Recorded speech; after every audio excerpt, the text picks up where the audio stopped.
Hello, everyone. Good morning, good afternoon, and good evening, wherever you are in this world. My name is Rakesh Gupta, and I'm one of the co-hosts of Automation Hour. Okay, so here is the logistic. All line will be muted, and you can post your questions related to process builder automation or related to this webinar here in the success community, or you can use go to webinar question section. And we will post recording after the session on our website automationhour.com, so you can go and explore our website. We do have our Trailblazer community group, so Salesforce Automation Hour, please join it so you will get updates related to upcoming sessions and information. Okay, here is our upcoming session looks like. So we have session scheduled with Surati on 25th of January. On February 8th, we have session with Michael and Michelle, and then February 22nd. So if you want to speak or you want to share your experience with one of these process automation tool, please send them as a message on Twitter, email, or whatever you like.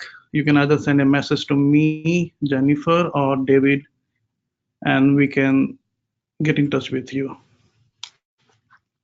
And it's not something like you have to send them, you have to present something cool or something. Whatever experience you have, if you have some cool automation that you want to share with community, feel free to do so. Now we are looking for few sponsors for automation hours so we can streamline our communication process. So if you know any companies, any app exchange partners, or your company, your employer, if they interested to sponsor automation hours, so please email me info@automationchampion.com, or you can reach out to Jennifer or David. And currently our sponsor is concrete.io. Concrete.io is based out in Jaipur, India, and they are a Salesforce PDO. They are implementing Salesforce. So we would like thank you Concrete.io to sponsor Automation Hour. And here is your co-host David, Jennifer, and me. And with that said, I'm going to hand over this session to Kim. So she is a senior business analyst and working in Configuro, and we are excited to have here. Thanks, Rakesh. Let me know if you can see my screen. No. Wait a second. Let me make you presenter. Yep, I think I'm presenter. Okay. Is that good? Yep, I can see you. Thank you. Perfect. Thank you. Thanks, Rakesh and Jennifer and David for having me today. I'm really excited to be here. Like he said, my name is Kim Schaefges. I'm a senior business analyst over at Configuro. I've been in the Salesforce ecosystem for coming up on 10 years now. I've been a presenter at Dreamforce and Midwest Dreamin', and I am totally addicted to Trailhead. I have 550 badges and counting. And I'm doing that 100 days of Trailhead, so hopefully I'll have way more than that in the next couple of months.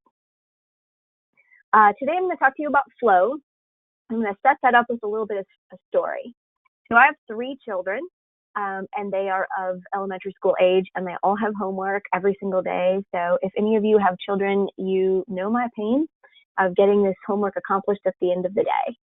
And when they come home, the big crisis in our house is we can never find enough sharpened pencils with erasers to do the homework we need to do. And you would think that might be easy because we have to do this every single day, but alas, it is not. And if you'll see the picture on the left, that is not an actual picture of our kitchen junk drawer, but pretty darn close to it. And if you have a kitchen junk drawer or anywhere junk drawer in your house, you probably have one that looks similar to that one. And that's what ours looks like. And so we are forever digging for our sharpened pencils. In addition, so each of them needs a pencil, one regular type pencil with an eraser that's sharpened so they can do their work.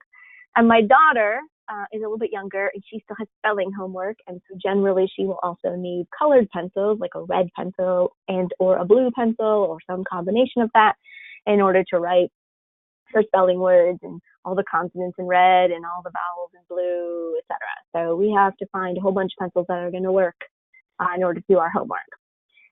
So while I'm talking about our junk drawer and my kids being able to do their homework, it can very easily be related to maybe our Salesforce org, maybe a particular object in our org, maybe we're looking for certain types of opportunities so that we can do some additional work on them in an automated way that makes it easier for our users to be able to do their job.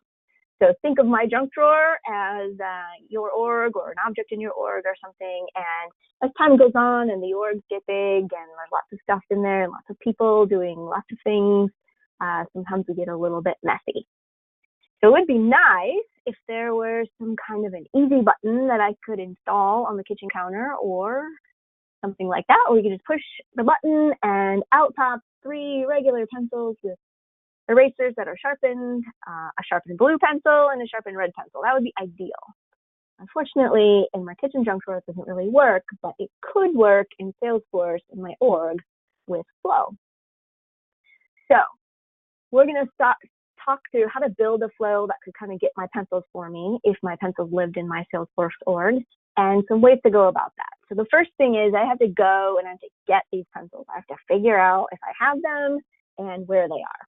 And there's a number of ways I could go about doing that. I could just reach my hand into that object, or I could just reach my hand into that drawer and fish around and look for something like this little girl is doing in the container. And maybe I pull out a pencil and maybe it's sharpened and it's the right color and it has an eraser if I need it, or maybe not. So it works, but maybe not as efficient as we would like. And it would take my users and my kids forever to come up with exactly what they need. Or maybe we could get out our little magnifying glass and we could maybe filter it a little bit. Maybe we know that we're looking for pencils, so we look in or opportunities in my org. Maybe I look at the opportunity object. Maybe I have a list view, like all the opportunities or something like that. And I'm still kind of fishing, but it's a little more targeted.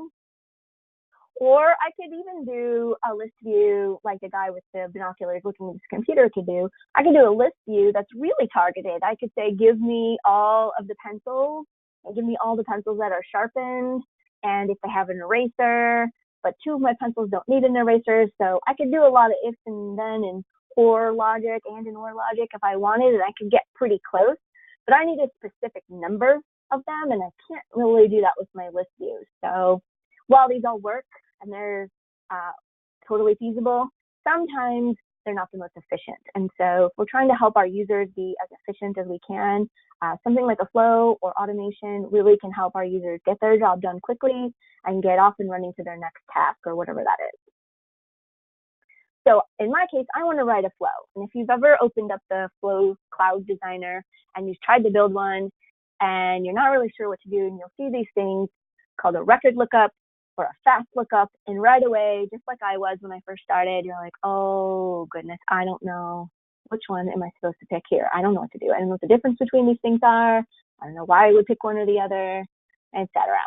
So in its basic form, a record lookup is you're gonna tell it, go to an object and look up a record, and maybe it has some specific criteria on it, but what it will return to you is one record.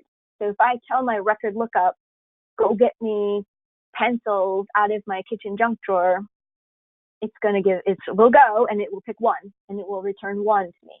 But I don't need one, I need a whole bunch. So in that case, I want to use something called a fast lookup. And a fast lookup is almost the same. I tell it to go to my kitchen junk drawer and I tell it to give me pencils, but it will give me all the pencils or all the pencils that meet my specific criteria. So it gives them a group. If there's only one, it'll give me one. But if there are 4 or 5 or 100, it'll give me all of those. So if you want to look for something that's multiple in terms of the records you're looking for, then go with a fast lookup versus the record lookup, which will just give you one, which is also something that is 9 times out of 10 always also very useful. So if I go and I'm going to use a fast lookup because I need more than one pencil. How do I do that? So they're very similar in how they look in terms of that element. First, you tell it what object are you going to get this from. So in this case, I'm maybe going to pull them out of my junk drawer, or in this case, I have an object called backpack. I'm going to go look in my backpack, and I want to get any record that has a type that's equal to a pencil and that's sharpened equals to true, because I need all my pencils to be sharpened and I need them all to be pencils. So at a minimum, I need that. That's where they are. A record lookup and a fast lookup are very much the same. Go to this object and get some records that meet this criteria.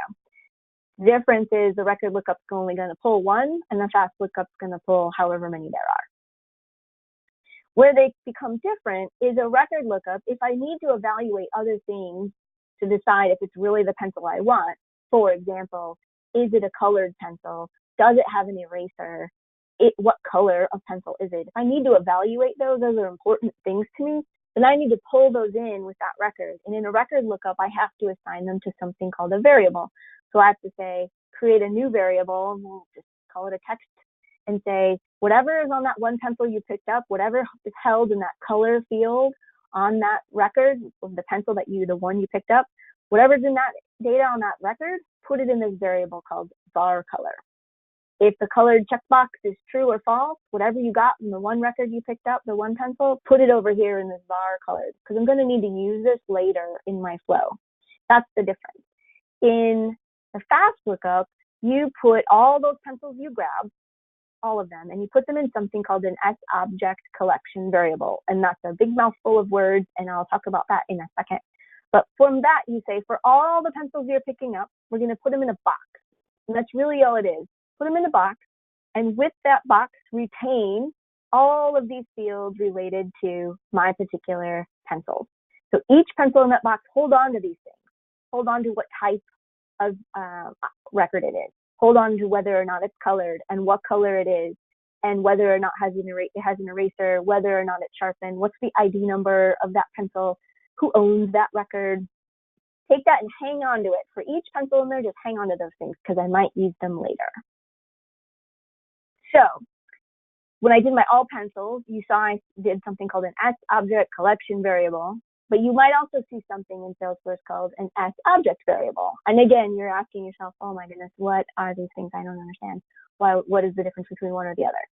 So an S-object variable is all of that field level storage, all of this stuff, like type, color, colored, eraser, sharpened, owner ID, all of that stuff for one of my pencils, just one of them. All that stuff I said to hang on to, the S-object variable will hold it for one of them. An S-object collection variable is basically a box. It is, think of it like the pencil box. If I went to my junk drawer and I fished around and I found all the pencils in my junk drawer and I put them in a pencil box in hopes to get my kids to find the pencils they want easier, at least all the pencils are in a box. That box is called all pencils, and it's hanging on for each one of those pencils. It's hanging on to their type and their owner ID and their color and whether or not they have an eraser, things like that. So they both are defined by the object I pulled this record or these records from, but one is holding a bunch in a box and one is just holding one. So I've got all my pencils. I pulled them out of my junk drawer. I pulled them out of my object in Salesforce, and I don't need all these pencils. And I don't know if I have enough sharpened ones or which ones are sharpened. Do I have a red or a blue or ones with erasers? I haven't really evaluated that. But I at least have gotten down. I've narrowed it down. I got a whole bunch of pencils, and I put them in a box. But now I got to go figure out which ones are the ones I want to work. I need to make some decisions. I need to decide, is this one I want to keep and give to my kids to do their homework? Does this one not meet the rest of the needs? Maybe it's green. Maybe it doesn't have an eraser, something like that. And I don't need that one. I need to make some decisions. So to do that, I'm going to do a loop. So if you pull a loop into your flow, and all a loop does is says, hey, take this box of pencils that we called all pencils, and individually take one pencil out at a time and do something with it. And in my case, I'm going to make some decisions. But for each pencil in this box, take one out at a time, do some stuff, and then go back and get the next pencil and do some stuff, and then go back and get the next pencil and do some other stuff. That's all a loop is telling it to do. It's saying, hey, I've got this box and I need to pick one out and do something with it one at a time. So when you pull your loop, you have to say, go to where's your box? So my box, my S object collection variable, that's called all pencils.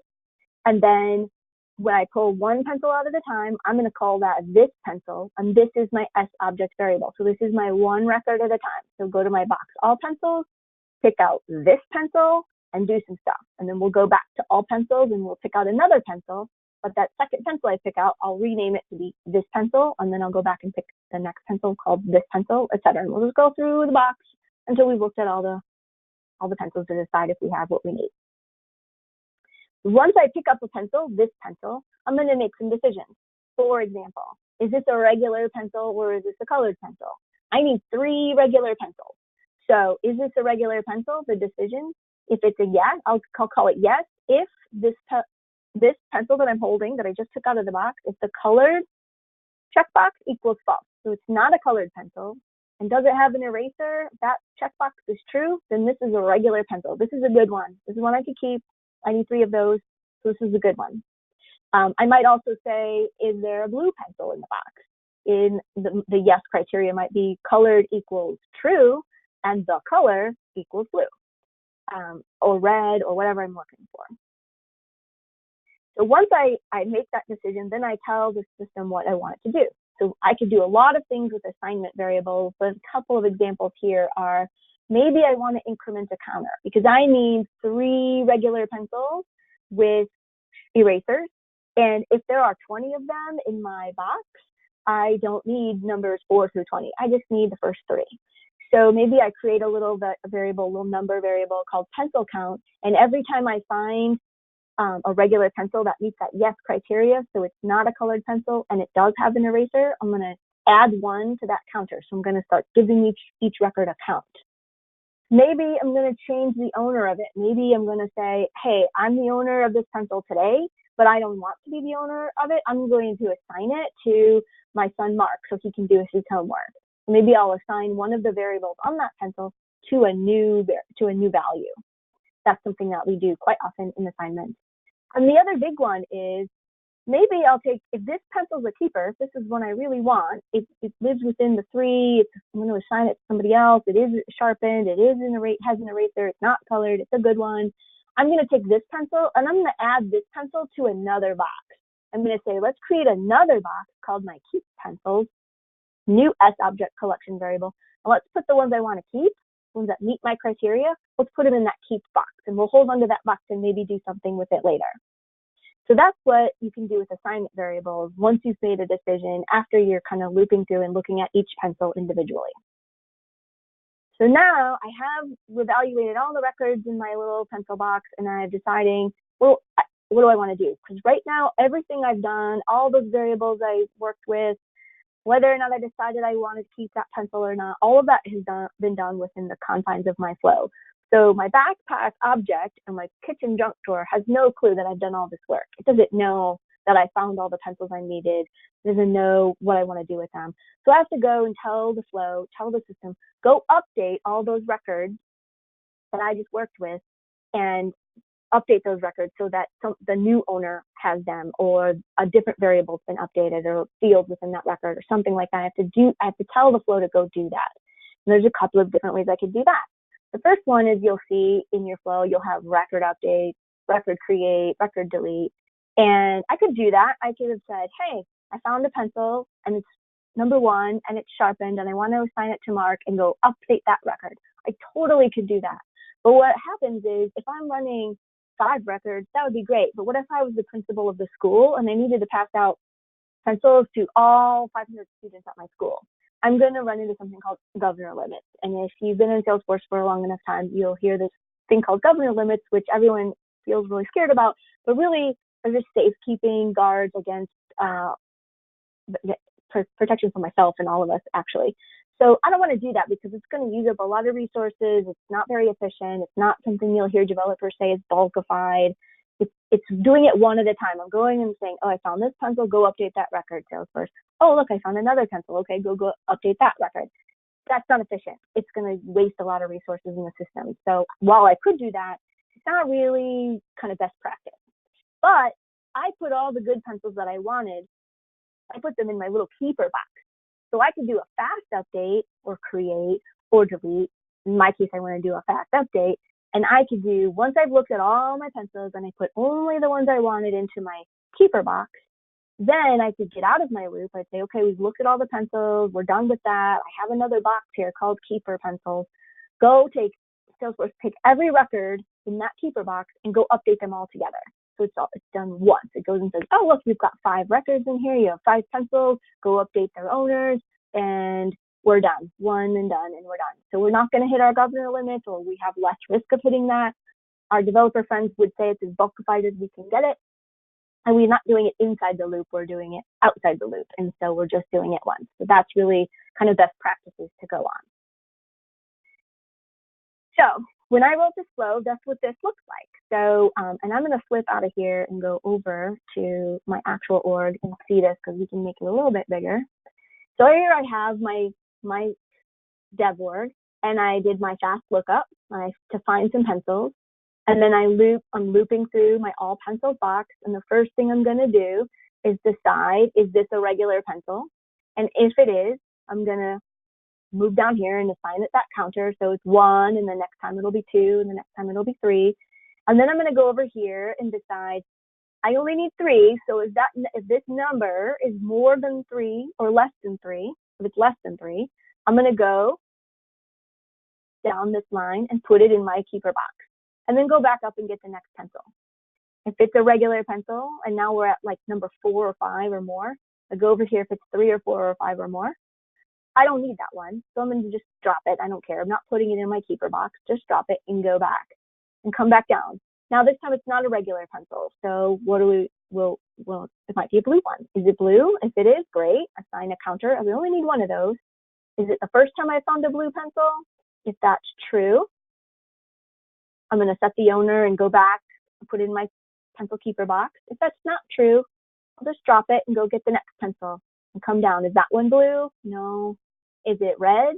Maybe. Yeah, it's red. Okay, so let's assign the counter. Is it the first time I found the red one? If that's true, go ahead and set the owner to somebody. I'll put it in the keeper box and go back and get the next pencil. If it's not red, or it's not the first time I found a red pencil, we're going to go back up, and we're just going to keep going through this circle until we found all of the pencils we wanted. And when we get them all done, we're going to come out here and we're going to do a fast update. But we're going to do a fast update on that keeper pencil box. So in my keeper pencil box, I only have 5 pencils. I have the 3 regular ones that are sharpened with erasers, and I have 1 sharpened blue pencil and 1 sharpened red pencil. And if that all works right, then automatically I get these 5 pencils updated in one shot, and my users are happy because they can go off and do their homework. So let's see that in action. I've got a pack object here, and I've got a whole bunch of records. I've got some markers, some pencils, some books, some paper and ruler. I've got a pen. Some of my pencils are sharpened and some are not. Some have erasers and some don't. Some are colored and some are not. Some are green and red and black and blue and all kinds of colors, but they're all owned by me. And I'm not the one who has to do any homework today. So I don't need any of these things, but they live in my junk drawer or my backpack. But I do have my fancy schmancy easy pencil button. So if I go ahead and click that button, and behind that button is this flow. If I click it and it runs and it does its thing and it comes back, and you will see if I sort by owner that we have my son Mark has now been assigned these records. So they're all pencils, they're all sharpened. 3 of them have erasers, are not colored, and don't have a color associated with them. 2 of them don't have erasers, but they are colored, and 1 is red and 1 is blue. It totally works. It's a really easy way. This is a fairly simple flow, but it's a really easy way to maybe get your users something that can help them get through their day, get through the tasks that they need without having to do all of that searching around and trying to find what they want in order to just maybe update the owner or update a certain field or something like that. Now, if you have heard any of the hubbub about Spring 19 and were at Shannon Hill's Automation Hour presentation last week, or have been playing around in a pre-release org, or have seen your sandboxes convert to Spring 19, you may have seen the new flow builder. So in order to kind of give you a full rounded thing, I also did a very similar thing in the new flow builder. So you can see what the differences are. So that's how it has been up to today, and it's still in your production org, this is how you would build the flow today. But what is it going to look like when we get to spring 19, which most of our production orgs will flip over in the next handful of weeks. So there are some differences, and I wanted to point them out. First of all, there's no more such thing as record lookup versus fast lookup. Now you just have get records, which is awesome. And the get records will tell you, you'll tell it, I just want, I'm going to make this a little bit bigger. You can tell it, just get me one or get them all, which is cool because you don't have to really fight through that decision anymore. You just say, hey, I'm going to get some records. I'm going to get pencils from my backpack, and I either want one or I want them all. And then you tell it which variables do you want to pull in. So you no longer have to create a different variable for each of those colors or eraser or what color it is or what type it is or who owns it. Just tell it, hey, whenever you pull into this thing, whatever collection variable you call it, I can call it all pencils, even though it might only have one or it might have a bunch. I'm just giving a collection variable name. And you can tell it all the fields that you want to hang on to that you're going to use in your flow. So that's one of the big differences. I got my record, and when I told it that collection variable I wanted, I said, I'm creating a variable that's of data type record from the object of backpack, and I click the box, check, allow multiple values, make this a collection versus an as object variable and a collection variable. I want a whole bunch of pencils, so I want to check that box, allow all those multiple values, which makes it become a collection variable. Then I go through the loop. The loop is exactly the same thing as it was before, just the screen looks a little prettier. But basically, loop through the collection variable that I created when I pulled my records in, and the loop variable, the single record, is going to be this pencil. So same thing, all pencils and this pencil. I'm just telling it the same thing I did before, just it looks a little bit different on the screen.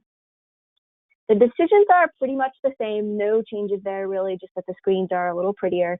Is it a regular pencil? Yep, then the outcome is going to be yes when this colored pencil is false and this colored pencil eraser equals true. No real changes there.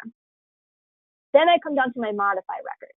Again, I'm not doing a record create, a record update, a record delete versus a fast update, a fast create, fast delete. I'm just doing a create record, a get record, or a delete record. And I'm just telling it, use what I want to do and what record variable, whether it's a single record variable or a collection record variable, which one I want to do. So I'm still telling it to do something with the keeper pencil. And I know that that has multiple records in it, but even if it just had one, that's okay. It'll still do it. So that's the difference between that. And that's what this flow looks like. So that same exact flow in my non-Spring 19 developer org looks like this in my pre-release org. So find the pencils, go through the loop. The little squiggly lines are a little harder to read here, but go through the loop, decide if it's a regular pencil. If it is, assign the count. If it's 3 or less, go put them in the keeper. Otherwise, come up or decide if it's a blue pencil, decide if it's a red pencil. So all of the same elements, and then at the end of the day, update the pencils. Just looks a lot different of a look and feel. So let's go see what that looks like. Here's that org. It's the exact same flow that I just showed you. The find the pencils, the loop, the decision. If we look at this in a little more detail, find all the pencils from the backpack object where the following conditions are met. They're sharpened equals true, the type equals pencil. I want to find all the records. I want to put them in a record variable called all pencils. And I want to hang on to not only the ID, but the type, the color, whether or not it's colored, whether or not it has an eraser, whether or not it's sharpened, and who owns it. So very, very similar, just a little bit of a different look and feel. And then my update pencils is somewhat similar.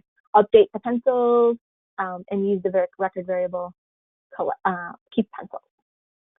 So in my pre-release org, I also have a backpack object that has a bunch of pencils and books and papers and rulers, and some are sharpened and some have erasers and some don't, and some are colored and some don't, but they're all owned by me. And if I click my Easy Pencil button, which is this flow here,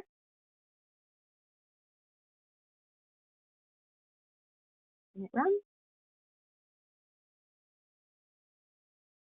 And you'll see that now my son Mark is now the owner of 5 pencils that are sharpened, 3 with erasers that are not colored, 2 without erasers but are colored, and 1 is red and 1 is blue. So now he can go off and do his homework, and we are a much happier family. So go back here. Oops.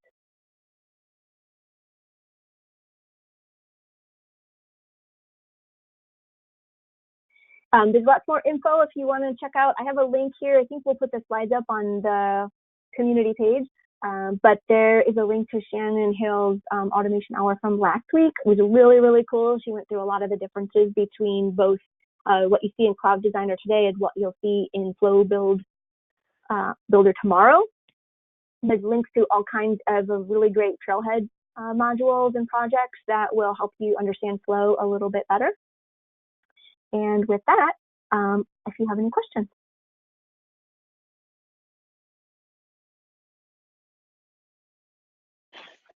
It was very, very good. And now I'm looking at few questions.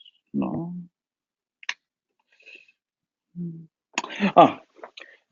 So Stephanie is asking, I noticed the new Flow Builder is formatted much differently. Will that be reviewed at all? Then again, she says, okay. The look and feel of the new Flow Builder. Is that what you mean, Stephanie? Yep. Yeah.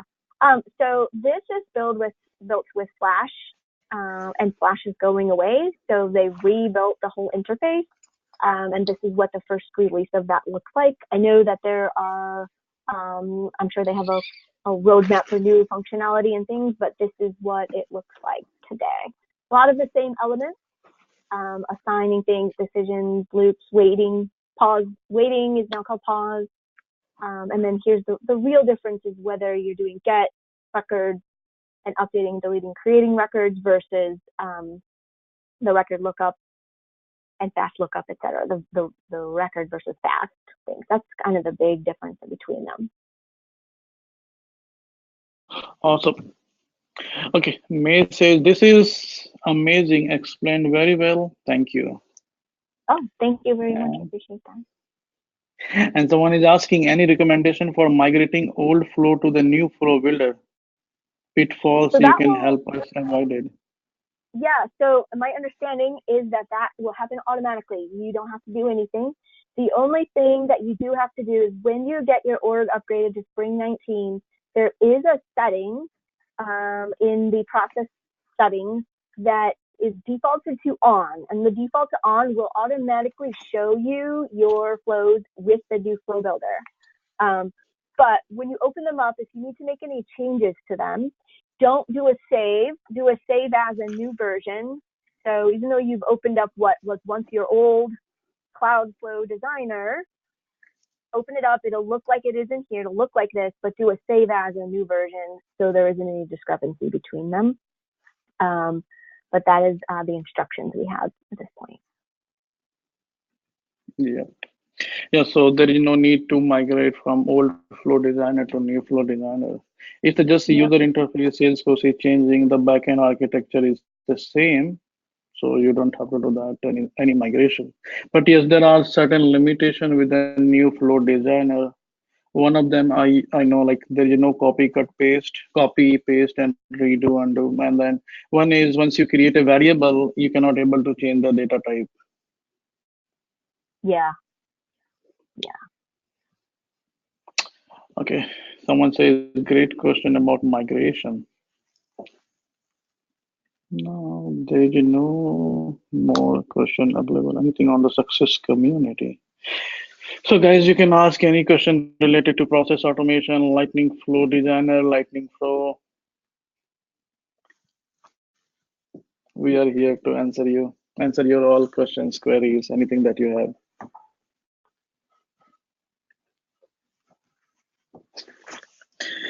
Can you review screens in the new Flow Builder? Like take a look what a screen looks like. Yep. So I'm in the new flow builder. This is the screen element. There are quite a few additional components you can pull in. So we have our normal ones like a checkbox, but we have some new ones like an address block. I think if I just click on the logo. And then if you've built anything in Lightning Pages, etc., you know that the component versions live over here. This is where you kind of build it out. And then on the right-hand side is where you give it your details. So in the old flow screens, it was a little bit different. It was all kind of embedded within. But here you could say simple yes or no. We could give it our default value. We can get out of here for a second. Validate the input. We can put in help text in there, etc. I haven't played around with these a whole bunch. I just know that there are a lot more components available than there used to be. Yep. So yeah, there are two set of fields. One is from migrated from the Cloudflow Designer, and another set is Lightning component. So you can see the icon, that is the Lightning icon, the slider or toggle or URL. These are the Lightning component that Salesforce created. So there is just some tricks here. If you use Cloudflow Designer field, so if you even use the Cloudflow Designer, there is an option that you can make your field label bold. You can make it colorful. There is a text editor, but that text editor is not available in the Lightning Flow builder. So if you want, so you have to use HTML tags. Just for example, if you drag and drop a checkbox field, and let's put like pencil. Yep. If you label, if you want it colorful, here you have to use HTML tag. For example, bold, you can use B tag in the name. Yep. And then something, and then close the tag. And in between, you can use font and color. There are. I have too much junk out here.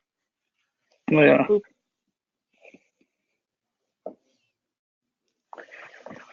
Okay, Jason is asking, can you use the file uploaded component if org does not have a my domain? Oh, excuse. I don't know that answer actually. Do you? Okay. I think yes, because it's a Salesforce Lightning component that Salesforce providing as a part of flow, Lightning Flow. Because the Lightning Flow does not have any requirement to use my domain. So I think yes, but obviously I don't have 100% correct answer as well. Jen, you know, or David, you have any idea?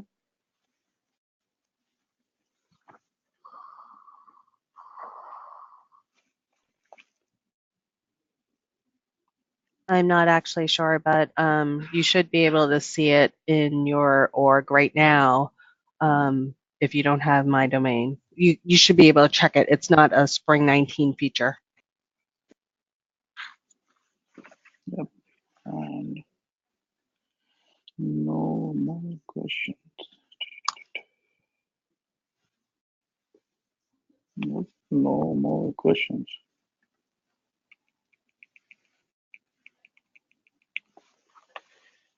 So, Kim, what features you like in the Spring 19 release in terms of flow?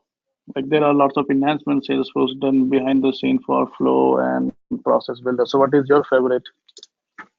My favorite is all the new components. I think that there's a lot more here that is great to have. Some of these we got from, you know, the Lightning Flow group and things, but a lot of the extra components, I think that's going to be super useful.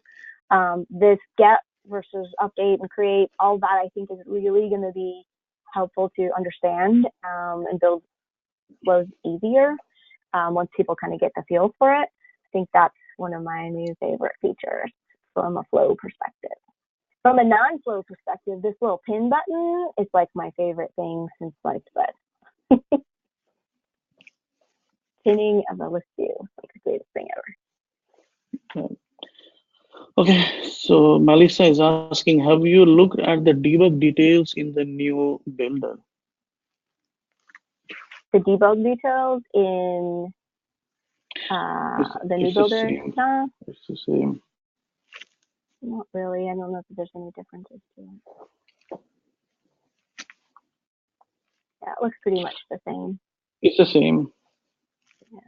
I do love the debug thing that came out in summer of last year. Yeah. That is awesome because it really helps.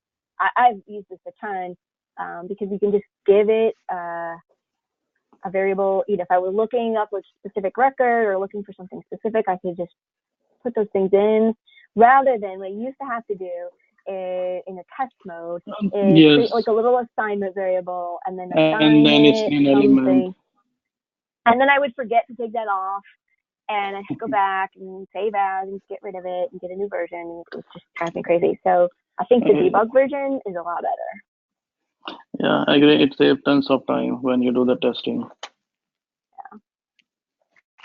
Okay, next. What about any flow errors? Your example does not cover any. Is it not necessary? Oh my goodness, it's totally necessary. So if I had errors, this is not the ideal. Anytime you want to do something where I'm going out and getting data, or I'm going to update data, certainly in those realms, I really should have more of an option for a fault. So instead of, this does not have a screen a component with it, and I don't want necessarily a screen component with it, but I could add in a fault variable to like maybe send me a quick email with more messaging.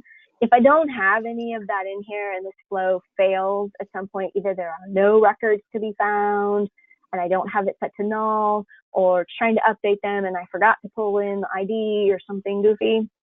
If something's going wrong with this flow, right now it's just going to die.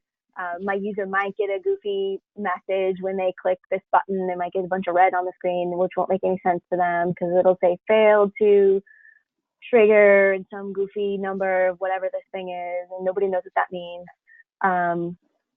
I really should have some faults in there to, if nothing else, post to chatter, post to send an email, do something to me or the user to tell them in a little bit more English exactly what has happened here and why it has gone wrong.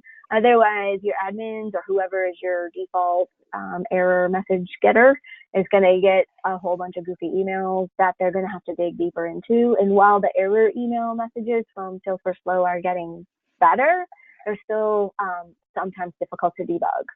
So in that case, this is not ideal. I don't have any error messaging, error handling in here. Awesome. I'm always going to have at least 5 pencils in my drawer. No, I'm kidding. And we don't have any more questions. So let's see in Trailblazer community. No, so we don't have any more questions.